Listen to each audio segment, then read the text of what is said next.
सुनील के निश्चल प्रणीय निवेदन को रोजी उर्फ सीमा ने बड़ी बेदर्दी से ठुकरा दिया। बीते वक्त के साथ उसकी जिंदगी में आई अनिता। सुनील के टूटे दिल के जख्म फिर हरे होने लगे ही थे कि एक दिन अचानक हुआ सीमा का आगमन, जिसने उसके दिलो दिमाग को झकझोर कर रख दिया। सीमा के संदर्भ में मैंने एक कविता संग्रह आओ इस जर्जर घड़ी को बदल डाले शीर्षक से लिखा था, जिसकी याद अब मुझे आ रही है और अनिता अक्षरश उसे सुनाने लगी। मेरे अपने ही शब्द आज मुझे कितने भोथरे महसूस हो रहे हैं। जितनी जल्दी हो सके आओ इस जर्जर घड़ी को बदल डालें, वरना हरगिज माफ नहीं करेगी हमें आने वाली हमारी नस्लें। सीमा यानी अनिता की पुरानी सहेली इतनी जल्दी वह घर आ धमकेगी, वो भी मेरी गैरमौजूदगी में, ये तो बिल्कुल न सोचा था। कल शाम को बाजार में शॉपिंग करते हुए अचानक वह मिल गई तो मैं चौंक उठा, जबकि उसके चेहरे पर ऐसा कोई भाव न उभरा था। सुनील, ये सीमा है, अनिता ने परिचय दिया, मेरी प्रिय सखी। बड़ी खुशी हुई आपसे मिलकर, औपचारिकता के नाते कहना पड़ा। कड़वा सच एकदम से उगला भी तो नहीं जाता। किसी हसीन लड़की से साली का रिश्ता जुड़ जाने पर भला कौन खुश नहीं होगा, निसंकोच सीमा ने कहा और हंस पड़ी।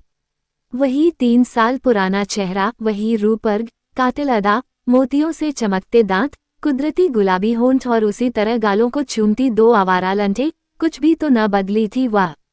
हाँ, उसका ये नाम जरूर पहली बार सुना और अपनी बात पर स्वयं ही खिलखिला उठना कतई न सुहाया। मन में दबी नफरत की चिंगारी भड़क उठी और साली का संबोधन अंगारे की तरह अंदर जलाता चला गया।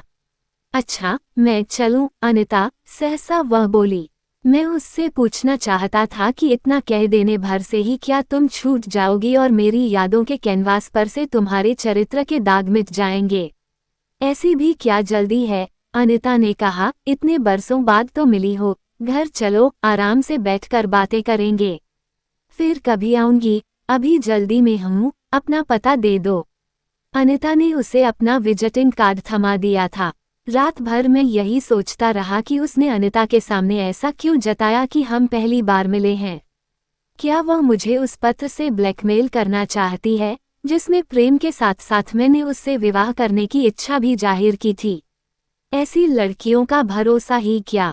आज सारा दिन ऑफिस में भी दिमाग अशांत रहा। शाम को थकाहारा घर लौटा तो अनिता ने ठंडे पानी के साथ गर्मागर्म खबर दी, दोपहर में सीमा आई थी। सुनते ही मैं सोफे पर से उछल पड़ा, कई सवाल दिमाग में कौंधे, क्यों वह मेरे शांत व सुखी घरेलू जीवन में तूफान लाने पर तुली है अनिता? अब तक मां नहीं बन सकी तो क्या हुआ, दोनों में अच्छा तालमेल तो है। रहने की तलाश में है बेचारी, अनिता ने बताया, अपने पड़ोस में खाली पड़ा मकान तय करवा दिया है और कह रही थी, प्लीज जीजाजी से सिफारिश करके कहीं काम पर रखवा देना। मैं बोला, देखूंगा नहीं, अनिता ने जोर दिया, उसे सर्विस दिलानी है, वह आपकी बहुत प्रशंसा कर रही थी। क्या कह रही थी? ऐसा नेक पति भाग्य से मिलता है। पत्नी के होंठों पर मंद मंद मुस्कान देख मेरा चोर मन बोला कि निश्चय ही यह सब कुछ जानकर अब मजा ले रही है। शौक और चंचल है ना, इसलिए मजाक भी कर रही थी। क्या जाने मन, शादी से पहले अगर जनाब को देख लेती तो तुम्हारी जगह आज मैं होती, शुक्र है। लेकिन तभी अनिता ने ये कहकर मुझे फिर झटका दिया, मैं देख रही हूँ, कल शाम से आप कुछ अपसेट हैं। नहीं, मैं ठीक हूँ, स्वयं को संभालते हुए मैंने कहा, एक बात कहूँ अनी, मानोगी? कहो। सीमा से अब तुम्हारा मेलजोल बढ़ाना ठीक नहीं। क्यों? वह सकपका गई, क्या दोष है उसमें? दोष? ये पूछो, क्या दोष नहीं है उसमें? पर इतना कह न पाते हुए मैं बोला, हमारा स्तर उससे। ये तो कोई बात न हुई, अनिता ने एकदम से कहा, आखिरकार वह मेरी पुरानी दोस्त है। इस विषय को बदलने के लिए मैं कपड़े बदलकर हाथ में रिमोट लेकर टीवी खोलता हूँ, पर यह क्या? हर चैनल पर सीमा मौजूद है। झल्ला कर रिमोट मेज पर रखते हुए अपनी एक पत्रिका उठा लेता हूँ, उसके पन्नों पर भी वही चेहरा दिखता है तो हार कर पत्रिका मेज पर पटक देता हूँ और अपने दोनों पैर मेज पर फैलाकर वह सिर सोफे पर टिकाते हुए पलकें मूंद लेता हूँ, तो सीमा नहीं, रोजी का चेहरा सजीव होने लगता है। मुंबई के प्रिंस होटल की रजत जयंती का मौका था। उस रात होटल में नृत्य का एक विशेष कार्यक्रम आयोजित हुआ था। कार्यक्रम शुरू होने में अभी कुछ देर थी। मैं डिनर लेकर अपनी मेज पर अकेला ही काफी पीने लगा। सहसा दो नारी स्वरों ने चौंका दिया। कनखियों से उधर देखा तो बस देखता ही रह गया। वहां दो नव युवतियां एक मेज पर बैठी नजर आई। उनमें एक सांवली सी गदराए बदन की बिल्लोरी आंखों वाली सामान्य लड़की थी, जिसने कत्थई रंग की मैक्सी पहन रखी थी। दूसरी पहली बार में ही असामान्य लगी। गुलाबी साड़ी ब्लाउज में सजा संवरा उसका मदमस्त यौवन लोगों के दिलों पर कहर ढा रहा था। कुछ एक क्षणों के लिए तो मेरा दिल भी थम सा गया। यूं लगा मानो वह नृत्य प्रोग्राम के बजाय किसी सौंदर्य प्रतियोगिता में भाग लेने आई हो।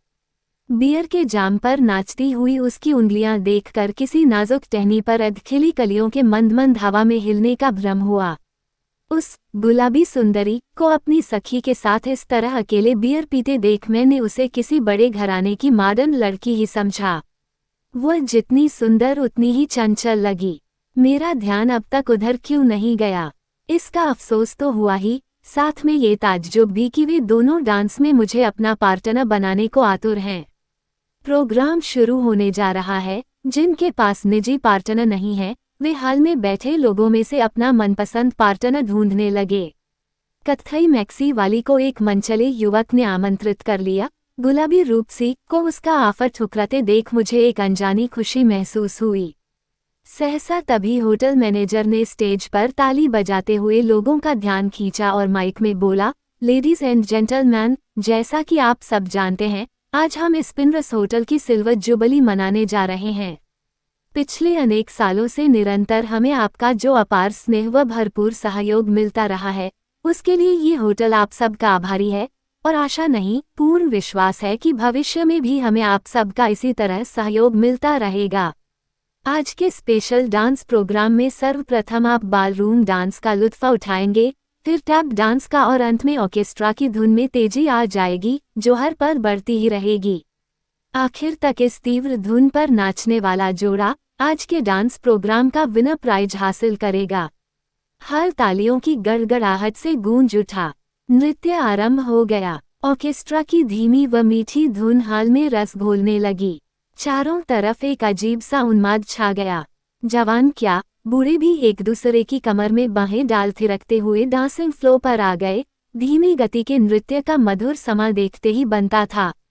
रात के उस दौर में शराब और शबाब का अनूठा मेल पाकर मेरा सूफी मन भी उसमें डूब जाने को मचल उठा। उस गुलाबी प्रिया को यथावत बैठी देख मैं प्रसन्नता से झूमता चला गया। आई एम सुनील कुमार, नाम बताते हुए उससे बोला, क्या आप मेरे साथ डांस करेगी? श्योर, वो मुस्कुरा दी। मुझे रोजी कहते हैं। वेरी गुड, मैं चहका। आपके पेरेंट्स ने बहुत सोच समझकर यह नाम रखा होगा। नहीं, ऐसा नहीं है। रोजी पुनः मुस्कुराने लगी और उठकर अपना खूबसूरत एवं नाजुक हाथ बढ़ाते हुए बोली, आइए डांस करें। कहीं फिर न चूक जाऊं, इसलिए प्यार से उसका हाथ पकड़ते हुए मैंने थैंक यू कहा। नृत्य में वह इस कदर खुलकर पेश आई मानो हम पहले से एक दूसरे को जानते हों। खैर, उस रात विशेष डांस प्रोग्राम में रोजी के साथ मुझे ही ताजमहल मिला, लेकिन विदा होते समय जब उसे प्राइज सौंपा तो वह उदास लगी, मानो उसकी उम्मीदों पर मैं खरा नहीं उतरा। इसके बाद रोजी कई बार क्लब, होटल, सिनेमा, समंदर के किनारे आदि जगहों पर मिली, लेकिन वह हमेशा जल्दी में होती, जबकि मैं निरंतर महसूस करता कि वह जानबूझकर ऐसा करती है। उसकी चेष्टा कतरा जाने में रहती है। अचानक ही सामने आ जाने से उसके चेहरे पर नागवारी के जो भाव उभरते उन्हें आसानी से मैं पढ़ लेता। उसे मानो मेरा मिलना अखरता हो। वह मेरे होशोहवास पर इस तरह छा गई कि मैं एकांत में छटपटा उठता और तब मुझे ऐसा लगता कि उसके बगैर वजूद अधूरा है। प्रायः मैं सोचता, ज्यों ही वह मिलेगी तो फौरन उसके आगे प्रेम का इजहार कर दूंगा, लेकिन रोजी की व्यस्तता और जल्दबाजी कुछ कहने का मौका न देती। एक दिन सोचा कि बात ऐसे नहीं बनेगी, अतः रोजी के वास्ते मैंने एक पत्र लिखा, जिसमें प्रेम के साथ साथ उससे विवाह रचाने की इच्छा भी प्रकट की, और अब वह पत्र सदा जेब में रहता, ताकि मिलते ही उसे थमा दूं। सहसा एक दिन शाम को वह सड़क पर भीड़ में जाती दिखाई दी। मैंने जोर से नाम लेकर उसे पुकारा। उसने चौंक कर पीछे देखा। मैंने झट से गाड़ी फुटपाथ के साथ ले जाकर रोक दी तो उसे नजदीक आना ही पड़ा। हाय रोजी, हाय। मुस्कुराने के बावजूद उसके चेहरे पर बेरुखी उभर आई। सफेद पैंट और टॉप पर खुली केश राशि में वह बिजलियां गिराती नजर आई। मैं कह उठा, आओ जुहू पर टहलें। सॉरी, आज फिर बिजी हूँ, खेद भरे स्वर में वह बोली। आओ तो सही, जहाँ कहोगी वहाँ उतार दूंगा। दिल की बात कहने के लिए इतना सफर ही बहुत होगा। बेकार आपको परेशान। मैं फुर्सत में हूँ। उतावलेपन से मैं उसकी बात बीच में काटते हुए बोला तो उससे इनकार करते न बन पड़ा। कार का अगला गेट खोलते हुए वह चुपचाप मेरी बाजू में आकर बैठ गई। उसके बदन का मधुर स्पर्श पाते ही बात कहाँ से शुरू करूं समझ में न आया और कुछ एक क्षण यूं ही निकल गए। मुझे यहीं उतरना है, रोजी ने कहा। ठहरो रोजी। जाते जाते वह पलटी। मैंने पत्र निकालकर उसे देते हुए भारी स्वर में कहा, एकांत में इसे जरूर पढ़ लेना। रोजी उसे लेकर भीड़ में समा गई। मैंने देखा, वह क्लब के सामने उतरी है। अगली मर्तबा मिलते ही रोजी खिलखिलाकर हंस पड़ी। मैं अवाक सा मोतियों की भांति चमकते उसके दांत देखता रह गया। हंसते हंसते उसकी आंखें नम हो गईं। थोड़ी देर बाद अपनी हंसी पर काबू पाते हुए वह बोली, बस इतनी सी बात के लिए कागज रंग डाला। कितनी बार तो मिली हूँ, कभी भी कह दिया होता। तुम्हारी व्यस्तता और जल्दबाजी ने मौका ही कब दिया। एकाएक रोजी गंभीर हो गई। माथा सिलवटों से भर गया, मानो किसी उलझन में फंस गई हो। हाँ कहेगी या ना, सोचते हुए मैंने उसे टोका, जवाब दो रोजी। उसकी चंचलता पुनः लौट आई और वह अपने आंसू इतनी सफाई से पी गई कि मैं देखकर दंग रह गया। बेकार शादी के लफड़े में क्यों पड़े हो? जबरन हंसते हुए उसने कहा, मैं तो यूं ही तुम्हारी बन जाने को तैयार हूँ। चलो, कहाँ ले जाना चाहते हो मुझे? रोजी अश्लीलता की सारी हदें पार कर गई थी। निर्लज्जता से भरा यह निमंत्रण पाकर मन में आया कि एक जोरदार थप्पड़ उसके गाल पर जड़ दूं, लेकिन कुछ सोचते हुए दुख, आश्चर्य व क्रोध से कसमसाकर रह गया। मुझे तुमसे यह उम्मीद नहीं थी, रोजी। गलती की, जो एक सेक्स वर्कर से आप कोई दूसरी उम्मीद कर बैठे। रोजी ने मानो पिघला हुआ शीशा कानों में उड़ेल दिया हो। सहज ही उसके शब्दों पर विश्वास न हुआ और मैं पागलों की भांति उसे देखता रह गया। ये खूबसूरत लड़की बाजारू माल कैसे हो सकती है? नहीं, नहीं, पर जो पहले से था उस पर यकीन करना ही पड़ा। उसके मुख से यह कड़वा सच सुन प्यार के साथ साथ अब उसके प्रति सहानुभूति भी उमड़ आई। जीवन में इस अंधेरी राह पर जाने के पीछे अवश्य कोई मजबूरी रही होगी। उसे जानने की इच्छा से ही मैं कातर स्वर में बोला, इतनी सुंदर, पढ़ी लिखी और समझदार होकर भी तुमने ये लाइन क्यों पकड़ी, रोजी? अरे, तुम तो भावुक हो गए, वो उपहास उड़ाते हुए खिलखिला उठी, जबकि मैं उसे अपनी आंतरिक वेदना पर हंसी का लबादा उड़ते हुए साफ साफ देख रहा था। मजाक नहीं रोजी, मैं अब भी तुम्हें अपना जीवन साथी बनाना चाहता हूँ। सचमुच भावुकता के वेग में मैं बहता ही चला गया। तुम्हारे अतीत से मुझे कोई सरोकार नहीं और न ही भविष्य में कभी कुछ पूछूंगा। मैं तो सिर्फ तुम्हें इस अंधेरे से उजाले में ले जाकर एक नए जीवन की शुरुआत करना चाहता हूँ, जहाँ हम दोनों और हमारी खुशियाँ होंगी। तुम्हारे विचार और भावनाओं की मैं कद्र करती हूँ, सुनील। वो यथार्थ के कठोर धरातल से चिपकी रहकर ही बोली, मगर अफसोस, तुम्हारा ऑफर ठुकराने पर मजबूर हूँ। मेरे हालात ऐसे हैं कि लाख चाहने पर भी मैं उनके खिलाफ कोई फैसला नहीं ले सकती। मुझ पर भरोसा करो, रोजी, मैंने तहे दिल से कहा। हम हर मुश्किल आसान कर लेंगे, प्लीज बताओ तो सही। ये नामुमकिन है, सुनील, कहकर उसने एक गहरी सांस ली और फिर अपनी कलाई पर बंधी घड़ी देखकर बोली, अच्छा, मैं अब चलूं? लेकिन जाते जाते ठहर गई। उसी कातिल अदा से पलटकर देखा और हंसकर बोली, यूं रास्ते में अचानक ही घेर कर मेरा धंधा खराब मत किया करो। पहले दिन भी तुम्हें अपना ग्राहक समझा था मैंने और मेरी वह रात बेकार गई। खैर, कोई बात नहीं। तुमसे मुझे न जाने क्यों अजीब सा लगाव हो गया है और उसे मैं कोई नाम नहीं देना चाहती। हाँ, अगर तुम चाहो तो हफ्ते में एक नाइट तुम्हारे साथ मुफ्त गुजार दिया करूंगी। रोजी, क्या हुआ? अनिता किचन से बाहर आ गई। क्यों चिल्ला रहे हो? तबीयत ठीक तो है? हाँ, मैं ठीक हूँ, कहकर माथे से पसीना पोंछते हुए बोला। आज चाय नहीं दोगी? 1 मिनट, अभी लाई, और वह लौट गई। मैं फिर रोजी के बारे में सोचने लगा। रोजाना ऑफिस आते जाते सड़कों पर या जहां जहां उसके मिलने की संभावना थी वे सारे ठिकाने देख डाले पर रोजी नहीं मिली। फिर अचानक एक दिन भीड़ में वह नजर आ गई। फौरन कार फुटपाथ के एक ओर रोककर मैं पैदल ही उसके पीछे हो लिया। रोजी, हौंफते हुए मैंने पुकारा, पर वह अनजान सी आगे बढ़ती रही। मुझसे रहा न गया तो दौड़कर उसे पकड़ लिया और फुटपाथ पर खींच लिया। आखिर तुम चाहते क्या हो? पलटते ही वह एकदम गुर्राई। क्यों हाथ धोकर मेरे पीछे पड़े हो? आई लव यू, रोजी।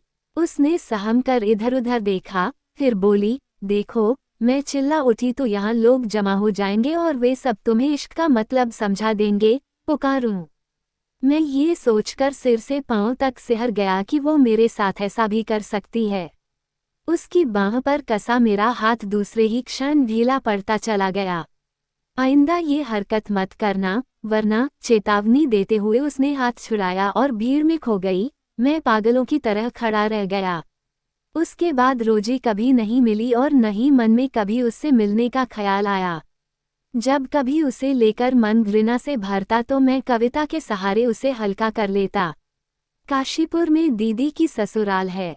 वो अक्सर फोन करती रहती कि तेरे लिए एक लड़की देखी है, कभी आकर हाँ ना बता जा। माता पिता के बरसों पहले गुजर जाने के बाद इस जहान में वही तो है, उनकी यह बात न रखी तो वह भी मुंह मोड़ लेंगी। मैं 1 माह की छुट्टियां लेकर काशीपुर आ गया। कांता दीदी ने मेरी पसंद को ध्यान में रखा था। लड़की देखते ही रिश्ता पक्का हो गया। जीजाजी तो मानो पहले से ही पूरी तैयारियां किए बैठे थे। अनिता के साथ चट मंगनी, पट ब्याह होते ही मैं अनिता को लेकर हनीमून मनाने के लिए नैनीताल जा पहुंचा।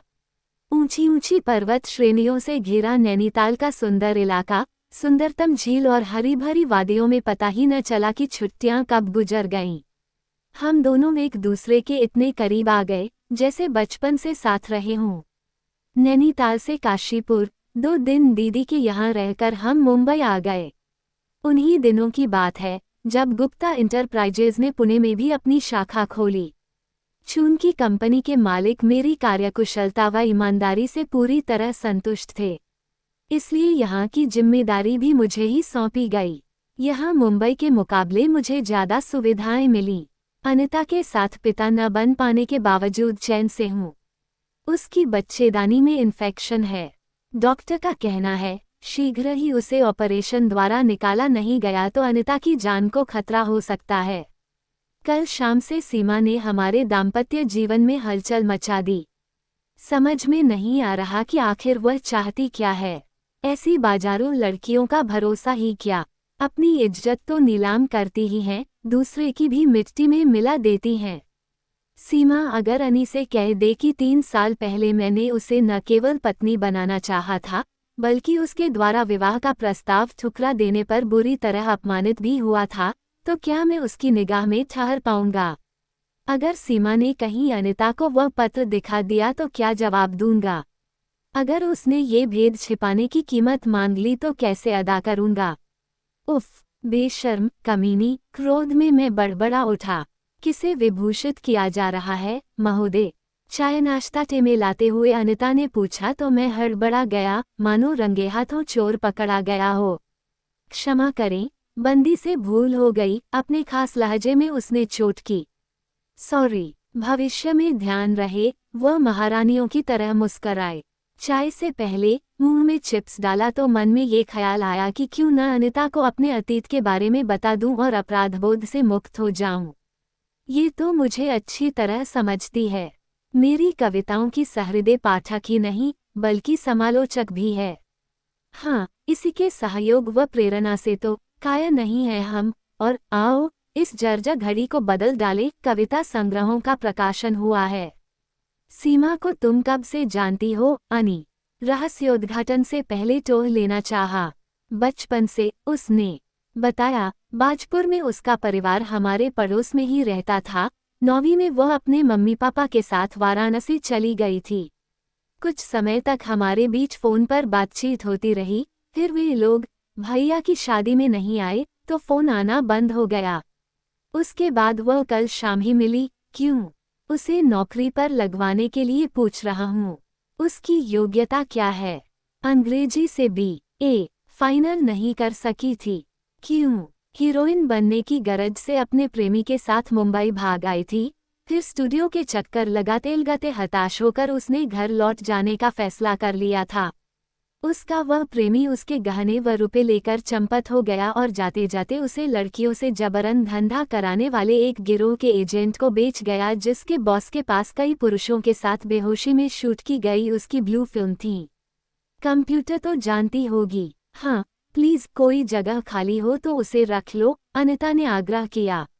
मैं हंसा, वो भी फ्री में। उसके पास देने को है भी क्या है जो हमारे पास नहीं है? मतलब? अनिता चौंकी थी। कोक? वह भी हंसी। तो पापा बनने को व्याकुल हो। मैं जानती हूँ। अनी, क्या तुम उसे स्वीकार कर सकोगी?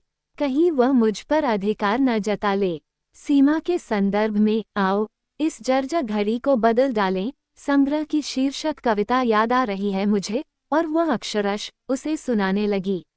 दीवार घड़ी में थरथर कांपकर आगे बढ़ती हुई सुइयों को निहारते हुए चुपचाप मैं सुनता रहा उसकी आवाज, और अंत में बोला, स्पष्ट करो। सीमा एक सेक्स वर्कर है, ये जानकर भी आप उसे अपनाने को तैयार हो गए थे? तो मैं दंग रह गया, यानी मुख से बमुश्किल निकला। हाँ, आज दोपहर सीमा सब कुछ बता गई। अपराधबोध से मैं दब गया। लेकिन उसने आपको ठुकरा दिया क्यों? कभी सोचा आपने? हाँ, कई बार सोचा था, पर किसी नतीजे पर न पहुंच सका। दरअसल वह आपसे बेहद प्रभावित हुई थी, अनिता बोली। उसे एक अजीब सा लगाव हो गया था आपसे, जिसे वह कोई नाम नहीं देना चाहती थी। एक और बात थी कि आपकी भलाई भी उसके पांव की जंजीर बन गई। अनिता ने एक नया रहस्य खोला तो मैं बोला, उसे और स्पष्ट करो। लड़कियों की नजरबंदी के लिए तैनात सुरक्षा गार्ड अगर आपको सीमा के इर्द गिर्द ज्यादा समय तक देख लेते तो आपकी जान चली जाती, और इसलिए जानबूझकर सीमा ने आपके मन में अपने प्रति नफरत भर दी ताकि आप उससे दूर हो जाएं। मैं आश्चर्य से भरकर पत्नी को देखने लगा तो वह आगे बोली, ये तो समूचा विपक्ष एक हो जाने पर पिछले दिनों सरकार को उन दरिंदों के खिलाफ कार्रवाई करने के लिए पुलिस को सख्त आदेश देने पड़े, तब कहीं वह मुक्त हो पाए और घर जा सकी। अंकल सीमा के भाग जाने का आघात बर्दाश्त न कर पाते हुए पहले ही चल बसे थे। उस पर बदनामी का दंश बेचारी कब तक झेलती रहती। छोटे भाई बहन और बीमार मां के साथ तंग आकर आखिर में वह वाराणसी से पूना चली आई। पगली, इतना बड़ा त्याग कर डाला सिर्फ मेरे लिए। क्या लगता हूँ मैं उसका? मैं तो आज तक उससे घृणा करता रहा, उसे गलत समझता रहा। छी छी छी। अब तो यही हो सकता है कि हम कुछ करें सीमा जैसी लड़कियों के लिए। अनिता ने मानो अंदर झांक लिया हो। हाँ अनी, ये दो शब्द अनंत गहराइयों से निकले, पर मुझे नहीं मालूम था कि यह फैसला सही है या गलत। अगर बच्चा हो गया तो क्या उसे अनिता स्वीकार करेगी? और क्या सीमा वास्तव में बच्चे को और मुझे छोड़कर जाएगी? मैंने गहरी सांस ली और सब कुछ अनिता पर छोड़ दिया।